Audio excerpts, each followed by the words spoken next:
9 a.m. sharp, last of the show. When you're working and you're in for your last hour of the day, I should say this is the most exciting part of it all, because you're now summing up your discussions. And then I normally tell people how exciting it is when you're at work and you start very early in the morning, then you're done by 9, you're done by 10 a.m. I think it's early that you're done by 10 a.m. in the morning. It's 1 hour left to get out of the show today morning, but clearly we have a lot of discussions to do and a lot of discussions to have, and it's exactly that where our main focus is going to be entirely. Well, speaking of discussions as they are supposed to be today, like I said, we're going to be joined by Barige Andrew, who is on ground, and pretty much to discuss more about certain things. One, we want to discuss Kampala City Council Authorities move for the city vendors, for example, the vendors, street vendors and hawkers also.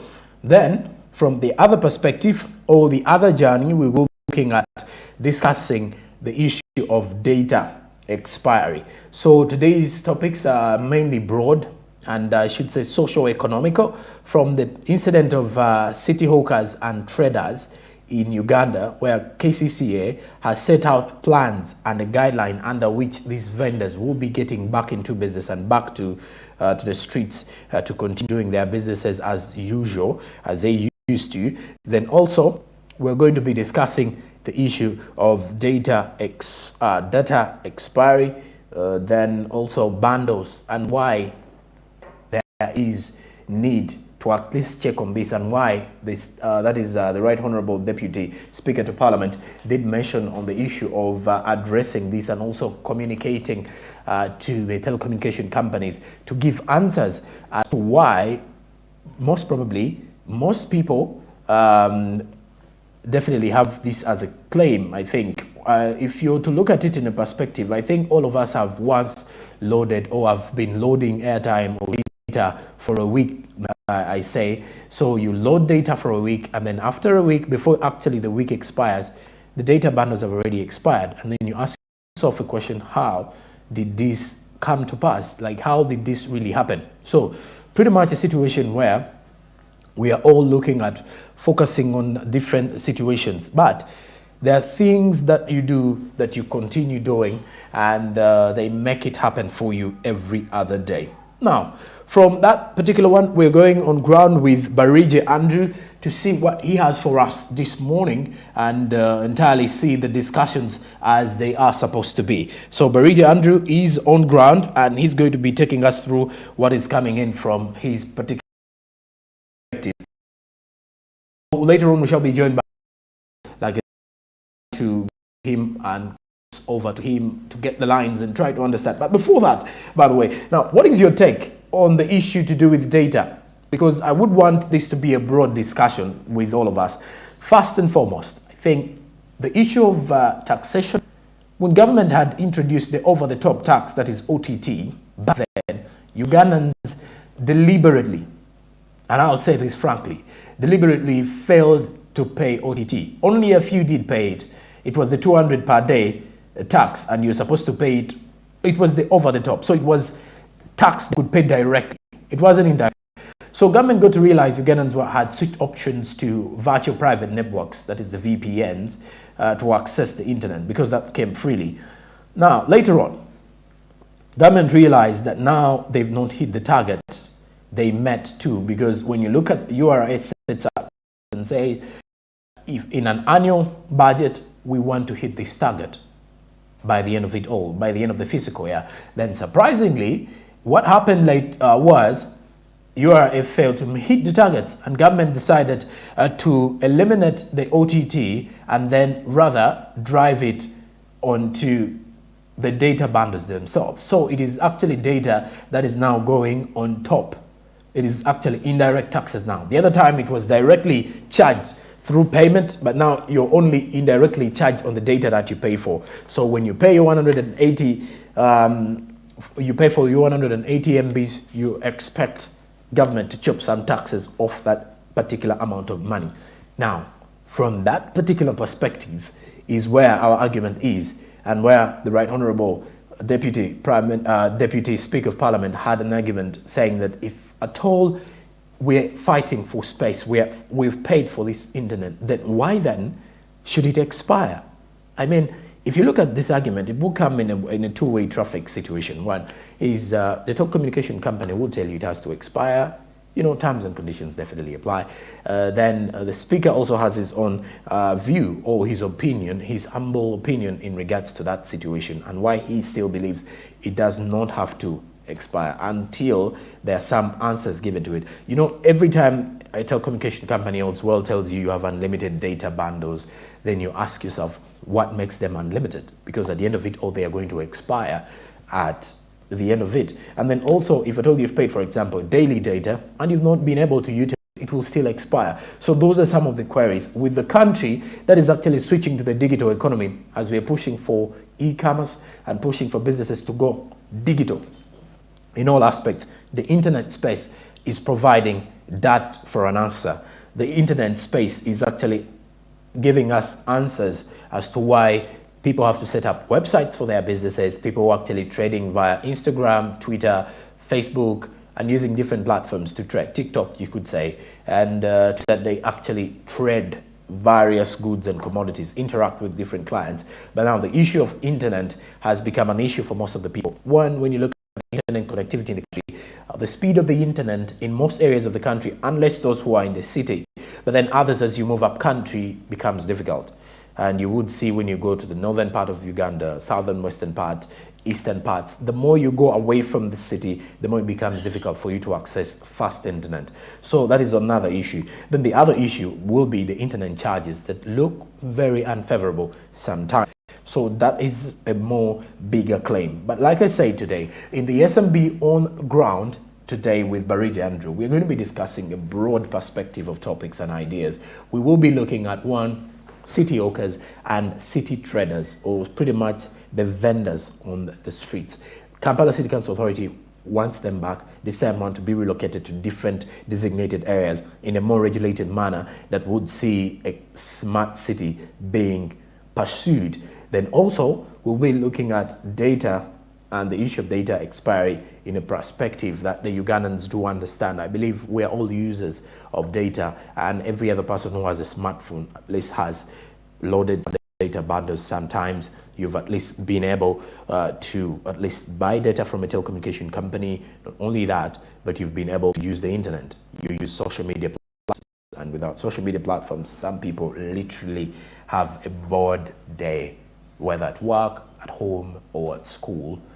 Pretty much university. I wouldn't want to say school, because most schools in the country do not accept students using phones or mobile phones. Now let's get on ground with Barigi Andrew to see what he has for us this time around in regards to what we are definitely going to be having in regards to that. So from that particular perspective, as we're getting Barigi Andrew, we're looking for Barigi Andrew from more of the details here.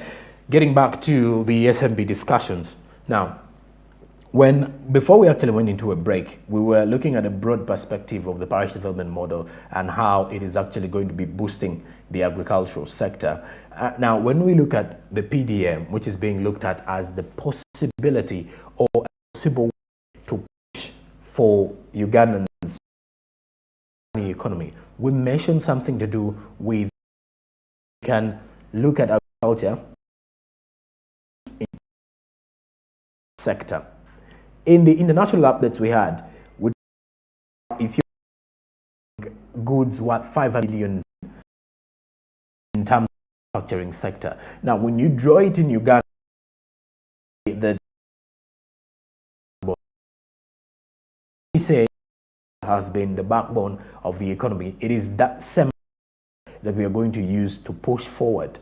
It is that same agriculture that we have to use to at least see that once our farmers get into the money economy, they stay in that money economy. Now, these are the farmers who are either on a small scale or on a large scale. Now, the more they plant or they cultivate, then later on during harvesting periods, they already have a ready market for the agriculture produce, for the agriculture goods. So later on, as things do happen, as they continue to drive business, they have different markets and they have people who are willing to buy these particular ones.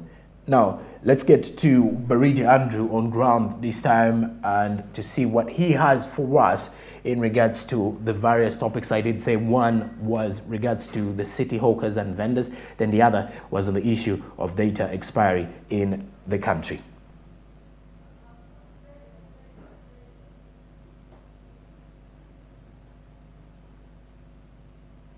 Down here at Pentagon near the new taxi park, and we are going to discuss the matters of data, as recently the Deputy Speaker of Parliament, that's Thomas Tayebwa, was urging the UCC to enable the telecommunication companies offer the public fair communication services.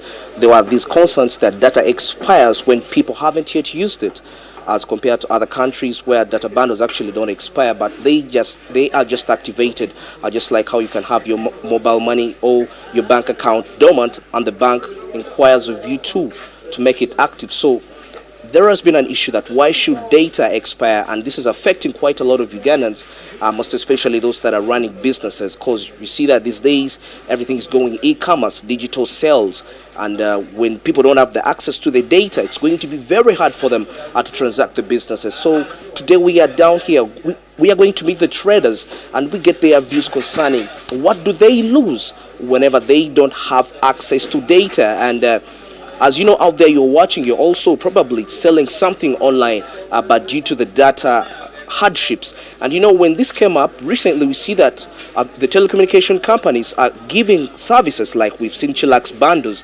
free like bundles which don't expire. But still, the question is, should data expire? Because that's just part of the services they offer.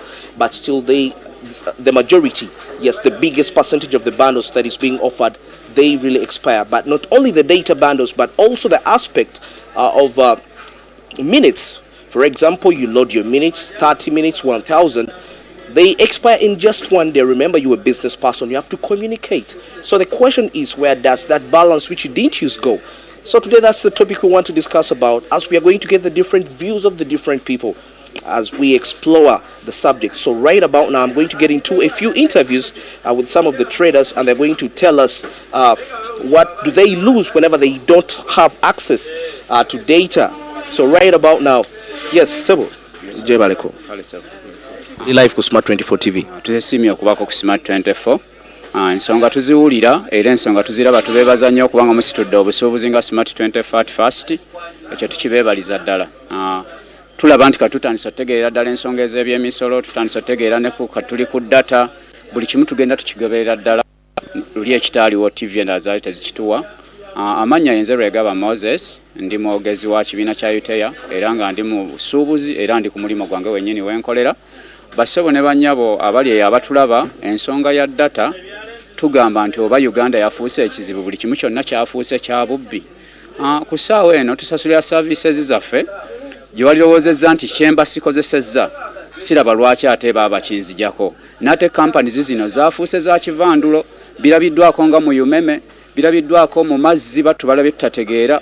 Kati ku ssaawa eno kyennyini kyetukute nti essimu bwafuuka bulamu bwaffe, era bizinesi zaffe ezisinga kati okuva ne lockdown yatandika tukola online business. Naye ekizibu ekiri nti expenses zaffe zeeyongedde okuba ez'amaanyi, naye ng'ekireese ekyo kyonna companies zino eza internet ze zituleetedde obuzibu okubanga tubbibwa nga bannayuganda tuli mu kubbibwa. Kyetusasulira si kyetufuna.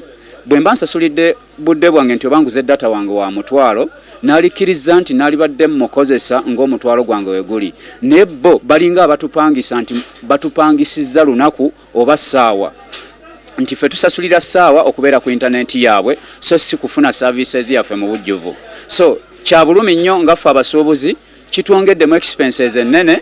So tulaba nga twetaaga obwenkanya ng'eggwanga tusobole okuba nga services ze tuba tusasulidde tuzifunira ddala mu butereevu bwazo. So ku ssaawa eno kati oyinza okuba olina order gy'oli mu kukola ku Muchina, kubanga kati awo wetwadda sente tuziwayalinga kuwayo ogenda okubaako ky'oli questing, olina kwogera na Muchina ku simu oba ku computers. So kitufuukidde ekizibu. Oba oli wakati okya communicatinga n'oli omanyi gwe wasasulidde services zo, ogenda okulaba ate oli company ng'ekusazeeko. Kati okuva ate okuyaayana ogenda ofune wonaafuna service okwongerako data, ogenda okudda ku line ng'ate oli yafunye edda tebaakolako, okuddamu okubanga omusisinkana muddemu mwogere, olusi kikutwalira olunaku lulamba. So tusabanga companies zino zituyambe zitegeere kye zirina okutambulirako, tuyambagane nga bannayuganda tufune ku services zennyini ze tuba tusasulidde tekikoma ku data yekka nekitambulira eddala ku buli service yonna omuntu gy'aba asasulidde omuntu afune service ye mu bulambulukufu so sigamba nti olwaba tukozesa lwa butamanya ate tubbibwe so abakwatwako mu ababeera bategedde ensonga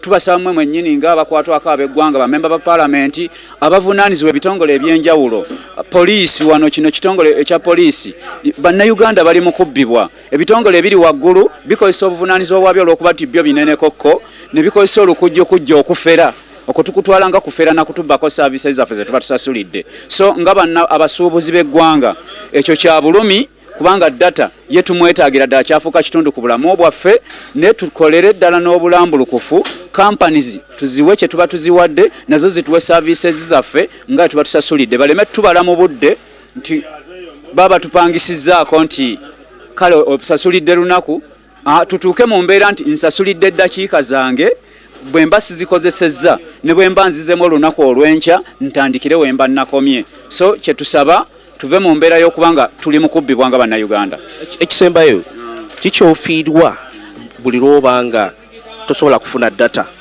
kikyofiirwa ku ssaawa eno kikyenfiirwa bwe mba sifunye data ku ssimu yange nga bwe nkutegeeza nti data yafuuka kitundu ku bulamu bwaffe nga bannayuganda oba nga abasuubuzi kati atali ku data oba atali ku ssimu nga toli ku internet ku ssaawa eno uganda obanga eyaffe oba toliiko kubanga kati ku ssaawa eno tutunda online business tukola deliveries mu bantu singa mba sikoze ekyo business yange mba wansi ekirala kyenfiirwa nga bwe nkutegeeza nti nyinza okuba nga nkola order n'omuchina bwambulako bwati ku ssaawa eno nyinza okuba nga mbadde nyina kyemmulabyeko kyenjagala ku ssaawa eyo eddakiika zemmubulako oba essaawa zambulako bwati nyinza okuddamu okufuna ebirowoozo okuddamu okwogera naye nengenda okusisinkana ng'ate waliwo omusenega atutte byembadde njagala awo mubutereevu naffe tuba tufiiriddwa butereevu so ng'abasuubuzi kitunyigiriza okutubbirako ddala services zaffe naddala data oyo tusaba n'obuwombeefu Speaker wa Parliament nga bwe yavuddeyo n'akyogerako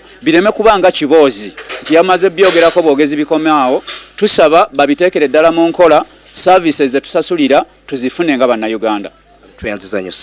Yes, the discussion is about data. Should data really expire? So we are still moving around getting the different views of the different traders right here. What do they think about this situation, why data should really expire? So as you can see, it's a very busy place.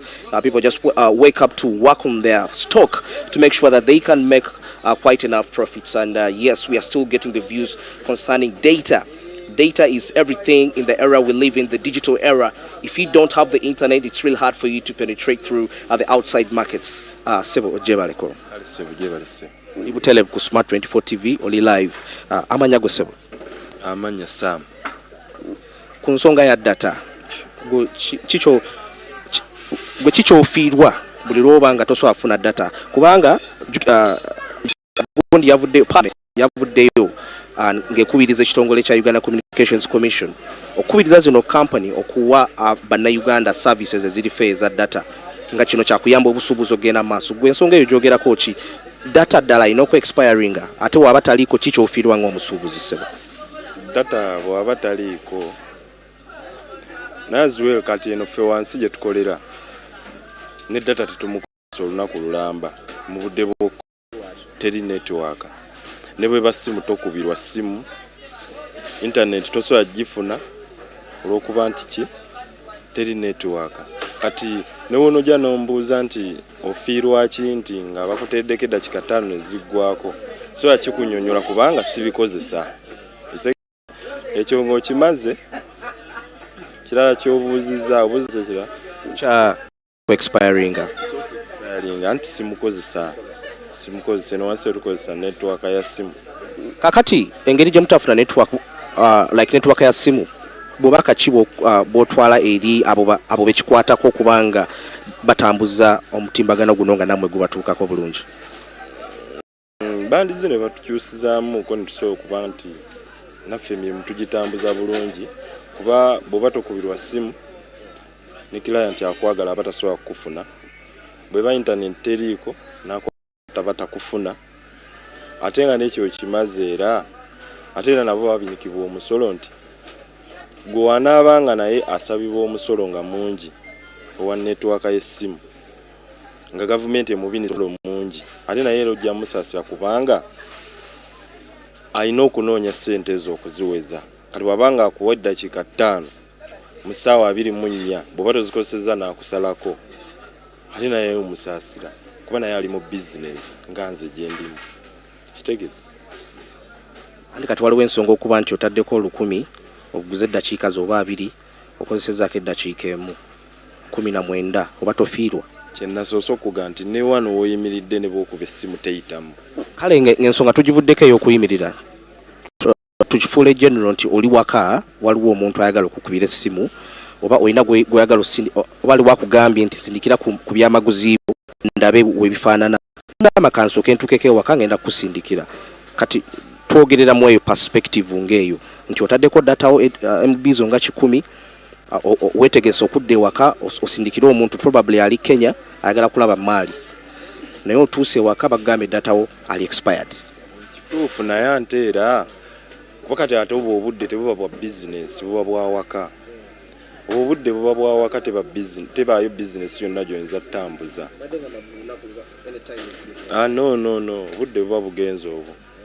Saawa kati gw'osindikira ssaawa 3 oba ogenda kukola ki? Anti nze kyemmanyi omuntu asobola okukubira essimu ku ssaawa 4 n'agamba nti waliwo ekiguddewo waliwo kino kuba nze toba bwenkanya kuba n'abamu essaawa zigenda owera 4-5 ng'essimu zaabwe bazigyeko waba wakyaliwo bizinesi essaawa za bizinesi zitandika okuva ku makya ssaawa 1 mpaka ssaawa 12 okuva 2 buba budde bwa muntu kudda waka kuwummulako. Kati ate gw'ongambira nti oyagala tukole bizinesi nga tuwumbawumba ku nsonga zaamuuko ne tuba nti omuntu bw'akuba essimu asobola oyitamu eno ffe gye tukolera we wasingira ddala obuzibu oba omuntu akubira otuuka okwagala okubira omuntu essimu ena kudduka paka bweru gy'osobola okubira essimu neeyitamu naye bw'oba oli muno munda tosobola yitisaamu ssimu ne bwe bakubira eba teriiko kyekyo. Tweyanziza nnyo. Yes, we are discussing data expiration. Should data really expire? We've had the different views of the different traders, and that's what their perspective. And we've also discovered that some of these buildings where they work from don't have access to better networks. So that's a call to the network companies to increase on the bandwidth to ensure that actually these people, it's been one of the cries they are putting across concerning data. You're talking about data, but they don't also use the data because of their location. Yes, so those are the different views of the different people, what they think about. But we are still getting more insights. What do people think about data expiration? Sebo mukama wange jebaleko. Ale sebo nawe jebala. Sebo oli butelevu ku Smart 24 TV. Sebo. Anyako gwana. Paulo Kigozi. Kati sebo ebiseera bino Parliament yavaayo neyogera ku nsonga okubiriza UCC ng'agamba zino company ezituwa internet ne communication services zifuule services zaabwe fair okugereza nti otaddeko datawo tonnamukozesa ataaweddeko. Kati gwe ng'omusuubuzi kikyofiirwa obanga tolina data ate n'ensonga ya data oku-expiring ogyogerako okinga batya?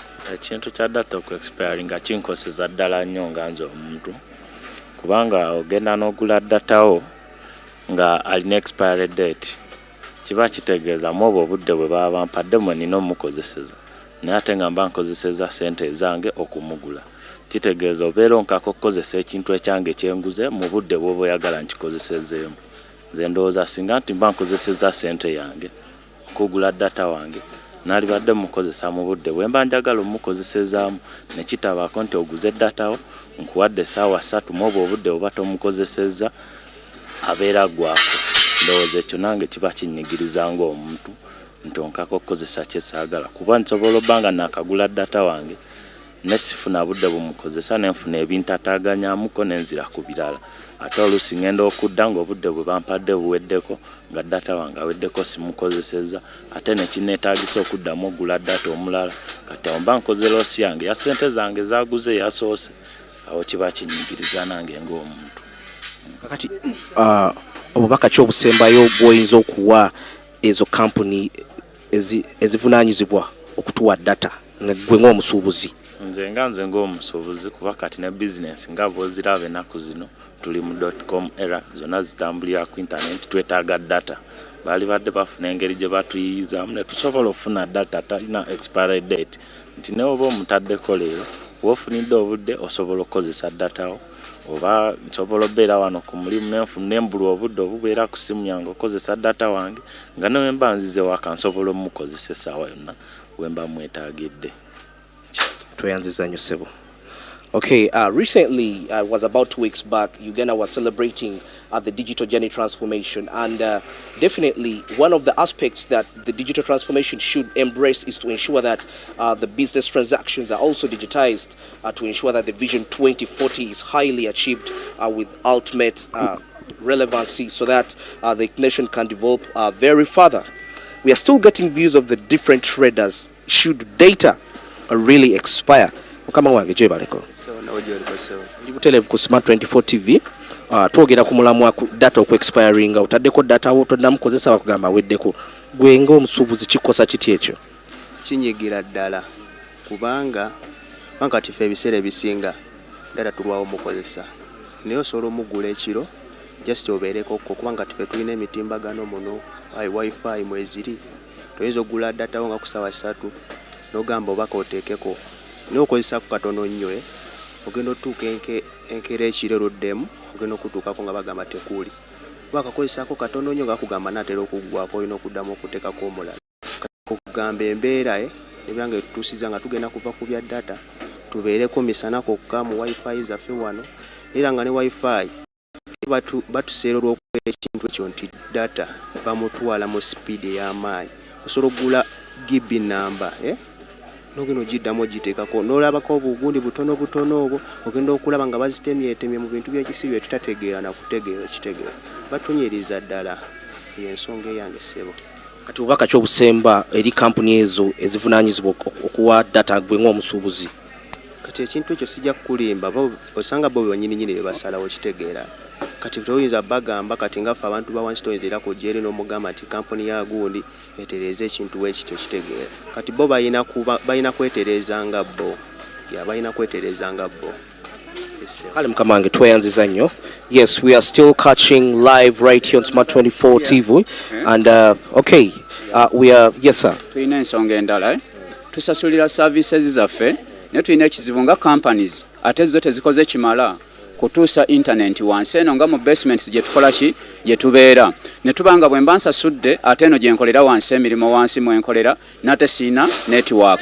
Ekitegeeza bwe mmala olunaku muno ne nfuluma okuddayo ewaka okwebaka network mba nsasulidde ya bwereere 10,000 lwange oba 15,000 oba omutwalo babagubbye buki bubbi. So tukkiriziganye tusasulire network yaffe oba internet yaffe gye tuba tusasulidde tufuniremu ddala kyennyini kye tuba tulina okubanga tusasulidde eddakiika, so siga nti twasasudde kubeerako olunaku. Ekyo kirina okukyukiramu ddala. Ate tusaba ne companies zino zijje zireete services wansi mu ffe abakolera mu bizimbe tuliyo bangi, tufiirwa kinene nnyo. Neyanzane wange tweyanziza nnyo obubaka obwo. Another factor is that most of the traders, they work into the basements and you find that they can't access the networks. This is due to the reduced bandwidth. So that's a call upon the telecommunication companies to increase the bandwidth, whereby I can access the internet at any place I am, regardless of any obstacles, whether climate changes or any other factors that can disrupt the signal distribution. Of course, we've been getting the views of the traders concerning the data expiration. Should data really expire? What do you think? And right about now, let's get back to studio with Joram Paul Sonko.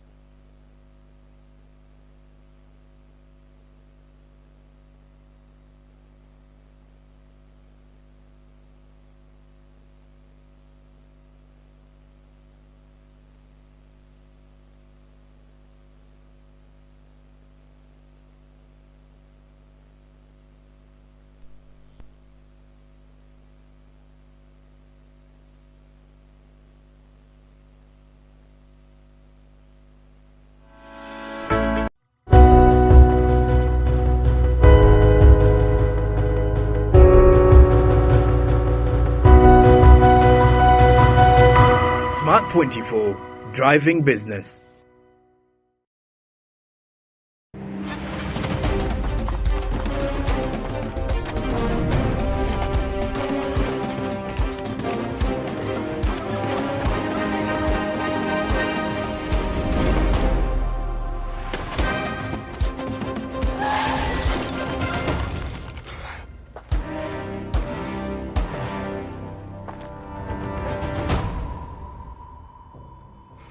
Either tell us what we want to know, or your story ends here. Are you ready to talk? Oshitegeera kati sanyu ne boyfriend we bagwe bati oluji nga muzeyi kirungi balwankubirako wano mumpe dakika 2.